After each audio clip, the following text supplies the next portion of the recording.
repare que há um se você for fiel, a longevidade condicional. Então, esse homem é usado por Deus. E você pode me perguntar como ele julga com discernimento o caso de duas mães que disputavam pela vida de um filho. Ele constrói o templo do Senhor, ele se dedica à oração ao Senhor, ele foi reconhecido pela rainha de Sabá como um homem cheio de sabedoria.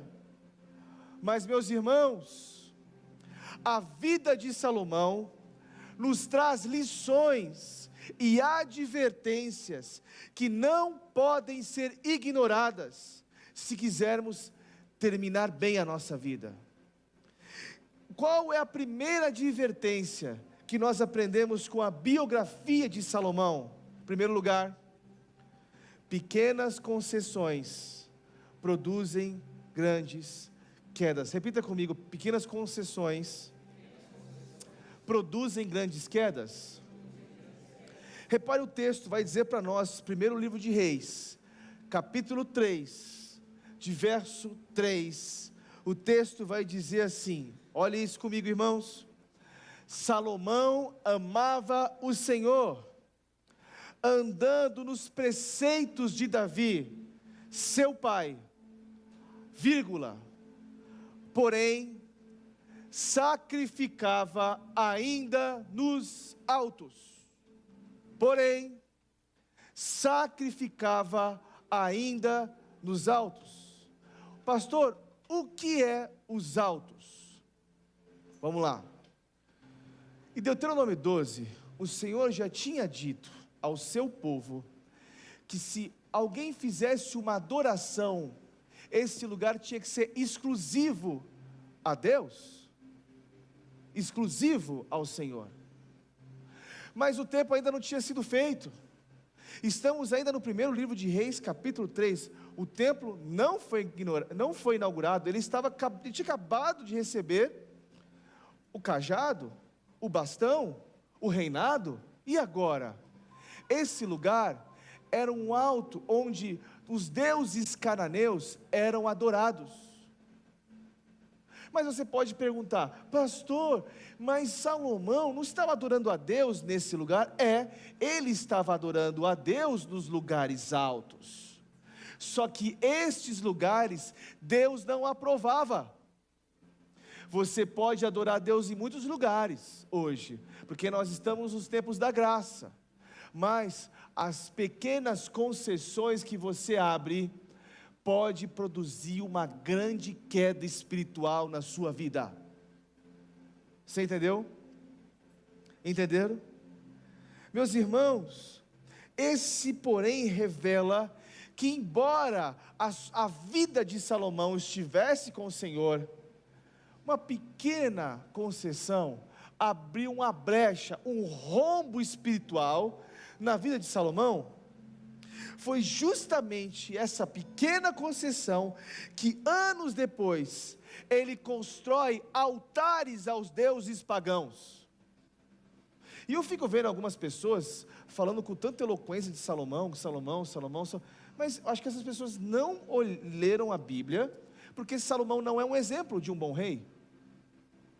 E você vai acompanhar isso lendo a Bíblia comigo. Meus irmãos, em 1912, o Titanic era o navio mais moderno e seguro do mundo.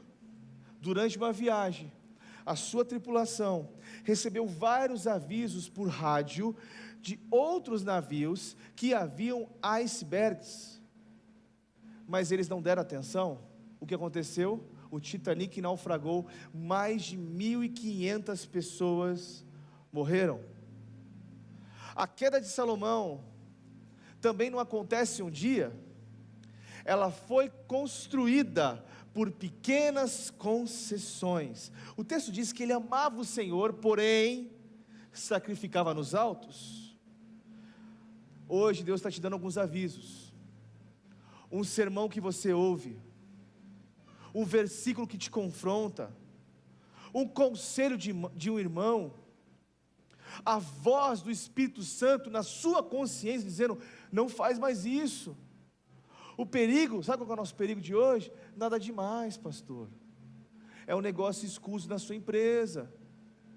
Tem um negócio estranho, você sabe que tem um negócio estranho, mas você fecha os olhos, não é comigo, nada demais. É uma nota que você ali dá um jeitinho, aquele jeitinho brasileiro, que você sabe que não glorifica a Deus. É um videozinho, um pecadozinho aquele pecado que a gente começa a namorar ele. A gente não casa com aquele pecado, mas a gente dá uma namoradinha com aquele pecado, de vez em quando. Tudo bem, tudo certo, está tudo bem. A sua concessão pode ser apenas todo mundo faz, pastor. Pastor, você é religioso demais. Talvez hoje é só uma mentira, mas você continua negociando a verdade. É um namoro sem limites bíblicos. Eu falei isso hoje. Quer namorar? Não existe esse negócio de namorado na igreja com esse papinho assim: nosso tempo de casal. Tempo de casal nada. O solteiro busca as coisas do Senhor, o casado busca as coisas da família. Quando eu conheci a Camila, a gente se consagrou, a gente namorou em santidade, casamos em santidade, porque eu sou bom? Não, mulherão desse, lindona, maravilhosa. Claro que ela achou um partidão, né? Ela falou assim: nossa, esse aqui eu não posso perder essa bênção, né? Claro, bonitona, a igreja inteira queria namorar ela, mas a gente sabia que se a gente vai naquela água, a gente pode morrer afogado. Morrer afogado. Meus irmãos, talvez a sua concessão hoje seja uma negligência espiritual. Hoje eu não oro, amanhã eu leio a Bíblia. Irmãos, eu não leio a Bíblia quando eu tenho vontade de ler. Eu não oro. Tem vezes que eu vou orar com raiva. Não, eu estou sendo sincero. Você acha que toda vez eu oro com esse fundinho aqui gostoso, com aquele caminho honesto? Não, eu vou falar assim: eu estou com vontade de orar hoje não, mas eu vou orar porque está brava a situação aqui. Criança em casa, gritaria, tem que fazer um monte de coisa, um negócio aqui, pressão, uma pressão danada. Segunda-feira o pastor recebe umas 10 mensagens dos irmãos: eu não gostei da luz, não gostei do ar, não gostei do... Irmão, você não gostou? Eu falo: meu Deus, o que eu posso fazer? É pressão todo lado. E aí você ora como? Feliz? Senhor. Não, irmão, tem que orar, não tem jeito, não tem onde sair, você não tem saída. A única saída é buscar o Senhor. Talvez a sua concessão seja o seu orgulho.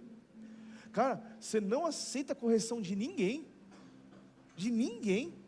Ontem, a secretária do lar é uma benção, trabalha lá com a gente, né? E eu falo que ela é muito crente. E ela ontem começou a me exortar, cara. Fazer isso, fazer aquilo. Minha vida espiritual, quase que eu falei para ele: eu sou pastor.